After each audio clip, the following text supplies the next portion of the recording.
Hello. Good afternoon, everyone. Many thanks for joining us today to discuss the launch of our brand new Destination Sustainability Index. For those of you who don't know me, I'm Hannah Babineau, the International Marketing and Partnerships Manager at the Data Peel Company, and I'm joined by my colleague Diego Acuna, our UK Country Manager. So, of course, it comes as no surprise that sustainability is on the top of everyone's minds.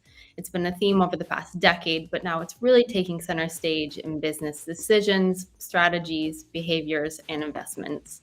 So, to measure and benchmark the effectiveness of a territory's sustainability initiatives, we've developed the Destination Sustainability Index, which is an indicator that can be used to measure cities, regions, states, or even entire countries. Let me hand it off to Diego to explain a bit more. Hi, everyone. Thanks, Hannah, for the introduction. And thanks to everyone for joining us for the release of this really new, exciting KPI we have developed. We created Destination Sustainability Index to better understand a destination's actions and impacts surrounding sustainability. So coming from a travel background myself, a lot of people on this call would know me for a number of years. I know firsthand the importance of being sustainable across tourism, from DMOs to tourism boards, to airlines, to hotels. Everyone's trying to do their part to make an impact, no matter how big or small.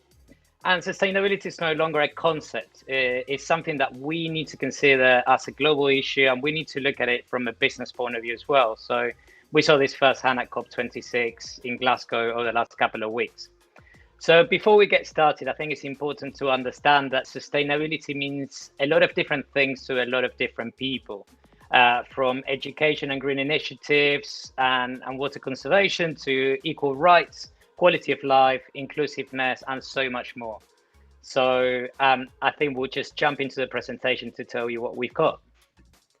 Wonderful. Thanks, Diego. So for those of you watching who might not be familiar with the Data Peel Company, we're a data provider that sets out to make data simple. We want to unlock the value of big data for everybody across any territory around the world.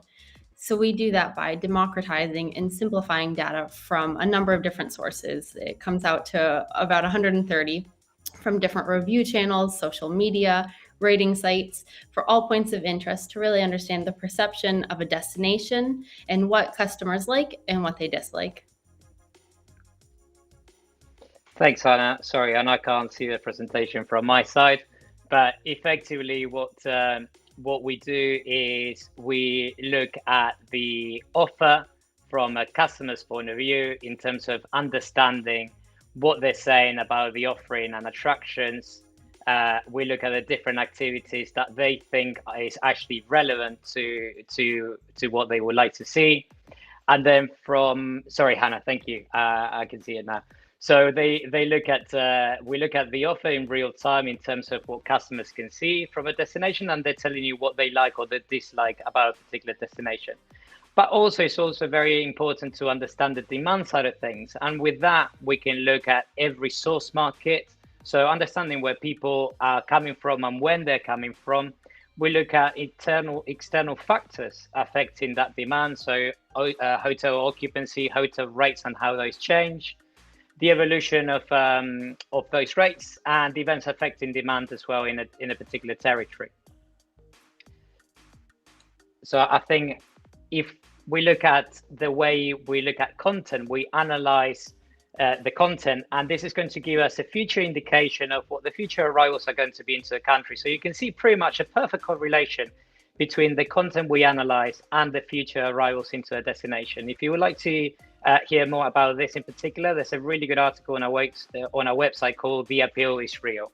So this gives you an idea of why we believe the content that we analyze is actually very, very important, and gives you a good idea for the future arrivals into a destination.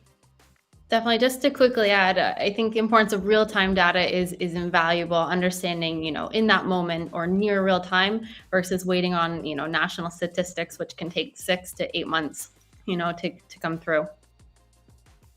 Exactly. Absolutely. And I think in here you can actually see what we mean by how important it is, this content that we analyze and the seasonality behind it. So what you can see here is that, as you can see, the peak of content being left it basically means that a lot of people are actually visiting that destination, but effectively the actual sentiment that they're leaving behind, the content that they're leaving behind is more negative, and that's more related about potentially having to wait longer for queues, having to actually wait longer to go and have a meal, and actually just being surrounded by a lot of people.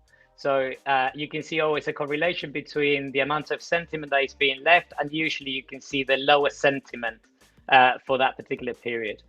Also, what this allows you to do is look at the seasonality of a destination. So you can see here different peaks and troughs throughout the year.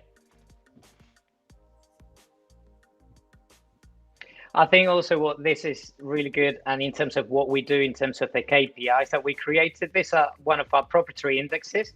There's a sentiment index, a sentiment score, and this is the perception of people that people have about a particular destination. In this case, you can see the green line is for 2020, and the green the green line is for 2021, and the orange one is for 2020. So this is one of the indexes about people telling you what they think about your destination. We also look at the travel barometer. This is about measuring the well-being of the destination and how that compares to the previous year, or you can compare this to another destination. And finally, which is also very related to what we're going to show you next, is the COVID. This is measuring the perception that people, the measures that have been implemented in the different territories. So it's not about what destinations think they're doing right. It's about customers telling you how they perceive those measurements. So this is going to form a key pillar to what we're going to show you next. Definitely. So just to kind of jump on that, by no means is the sustainability index our first proprietary KPI, but it's the first one that really explores the relationship between tourism and sustainability, because I think they go hand in hand. That's both on the destination side, offering an experience for a tourist that's looking for a sustainable alternative that has sustainable hotel or accommodation options, but also on the tourist side, making sure that they're making an impact, a positive impact for the environment and for the economy, and especially at the local level. So certainly, as Diego mentioned, sustainability means a lot of different things to a lot of different people. We set out to have a global approach, which is why we took the 17 Sustainable Development Goals into consideration. These are 17 different goals across anything from quality education, life on land, life below water, that have been developed by the United Nations in their 2030 agenda. So we've taken these into consideration to kind of create and formulate our index. So just a kind of quick background information, sustainability, of course, has been an ongoing theme. Just this week, Booking.com released this new credential for accommodation properties about being sustainable. And they released this shocking statistic that 73% of travelers would be more likely to book a property that has sustainability practices in place. But yet 41%, which is almost half, don't know how to find these sustainable travel options, which is why they're putting now this credential on accommodation properties through their website. We've also seen over the last decade dozens of these tourism organizations and councils pop up around the world, from Australia to Alaska to South America. So it's certainly an issue that not only affects your destination, but every destination around the world. So kind of to quickly go into what the index measures and how we do it. We look at these four main pillars of sustainability. The first is environment, which takes into consideration the reduction of human impact on the environment and the conservation of biodiversity. The second revolves around the economy and includes the presence of fair wages, the absence of gender, generational, and cultural discrimination in the workplace. The third is society. So this is the integration of local culture and characteristics like crafts, local cuisine within the tourism offer. And lastly, we analyze government. So this is the coordination and promotion of initiatives to sustain and preserve tourism and environmental and cultural sustainability. I think the question, though, on everyone's mind is, how do we do it? What data sources do you take into consideration, and kind of what's the magic behind this index? Right. So let me try to explain that, Hannah. So As we mentioned before, the prelude that we did on the previous information. So on top of that previous information that we share with you and all that content, which is now coming to over 71 million points of interest around the world that we are currently analyzing, we get all of that information and we put it in what we call in a storage, in what we call our data lake, okay? So that information on top of all of that we currently analyze for Data Peel Studio and for the other products that we offer, we added other sources of information. So looking into satellite imagery data, we look at data from environmental agencies, we look at national education reports, we look at official transportation statistics. And from that, we derive insights into air quality. So into the air quality side of things, we all heard about CO2, but these insights are telling us that we need to look into SO2, NO2, and some other ones. We look into climate change and land coverage, population density, good health and psychophysical well-being, urban green availability, the quality of education, and public transportation within a given territory.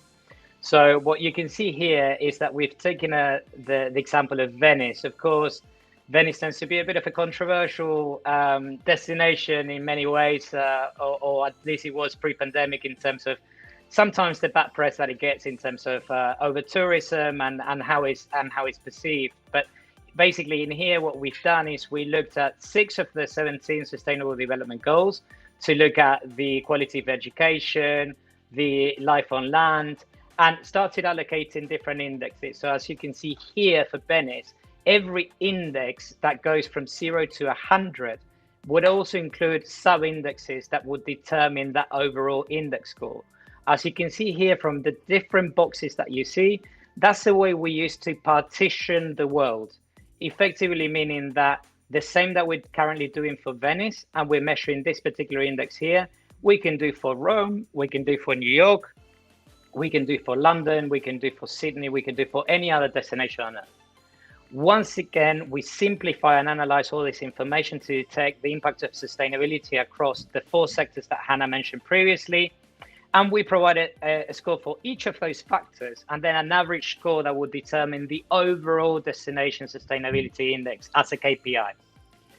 The results are also highlighted, as I showed you, on the map and on charts. So some of the important things to remember, as I mentioned before, is we can always use this to measure our own destination, or you can measure any other destination around Earth. The Sustainability Index is available currently as a tailor-made report, and it will be made available through our Data Peel Studio platform. It will be integrated into what we do there and through our APIs. Definitely. Thanks, Diego. I also just want to quickly mention I've gotten a lot of questions over the last, probably week or two since we've been kind of promoting this index. Okay, Hannah, we understand why sustainability is important, to me as a consumer, but why does it matter at a business level? So I just wanted to quickly share that sustainability is important for tourism boards, for destinations, and for organizations, because it really helps them improve the quality of life, not only for the inhabitants, but also for visitors, to protect the environment, the ecosystem, and natural resources, not just today, but of course for generations to come. And of course, kind of on a more business level, sustainable organizations record a higher brand reputation. And of course, at the Data Peel Company, we know a higher reputation has tenfold of benefits, from revenues, to increase customers, profits, reduce costs, etc. Also, organizational efficiency leads to increased productivity, reduced costs. These are all things that businesses need to be taking into consideration. Also, lower energy consumption and a lower carbon footprint. And it also helps to adhere to these regulations that have been popping up, and that regards compliance to sustainability. So staying on top of that is, of essence right now. I also wanted to kind of propose a question to Diego, because he is our tourism expert and he's worked with DMOs from Australia to Las Vegas. What are you seeing? What kind of questions are people asking? And, how is sustainability taking shape, and how are people integrating this into their day-to-day practices? Yeah, good question, Hannah. I think a lot of you that might be listening to this could relate to this. So a lot of the DMOs that I've been talking to is the ones that have been very heavy on sustainability in the past. they've got a bit of a leg start, and they actually are doing some other things, and they have always been able to measure some of the things that they've done in the past. But what we're finding more and more is a lot of other destinations that are looking into sustainability, but then they don't know where to start. They don't know what the starting point will be, and they don't know how to measure what happens within the territory. So I think what we've created, and I think that's what's been very well received, is allowing people to have a starting point to start measuring some sort of aspect from sustainability. We know this is not the complete solution. We know this is going to be evolving, and this is going to be evolving with the help of all the people in the call and with all of our current clients and future clients. But effectively, we think that this is a great starting point to start the conversation, and also to be able to meaningfully be able to measure the impact that tourism is having on a particular destination. Sorry, I'm just reading the comments coming through. I also wanted to quickly add, if you're interested in sustainability for your destination, for your organization, I invite you to attend HiCon, the Hospitality Innovation Conference. It's an event that we organize every December. This year, it will take place in Bologna, Italy on December 2nd. But again, it will be virtual, so you can partake online as well. This year, we'll have dozens of speakers talking about sustainability, net zero. We even have someone coming from Scotland who will be arriving by train to be completely net zero. So there is a discount code below for an 80% off. It's our Black Friday sale. I highly encourage you guys to participate. If you can come in person, that would be wonderful. But of course, we understand with the travel restrictions, that might not be possible. So we invite you to come online as well. And of course, if you have any questions, please let us know. Contact Diego or myself. We'll be happy to answer them. I just want to quickly thank Anna as well for your comment. 100%. Yeah. All right. Wait. If there's no questions, we can sign off for now, but we look forward to continuing the conversation with you guys, and we appreciate your help.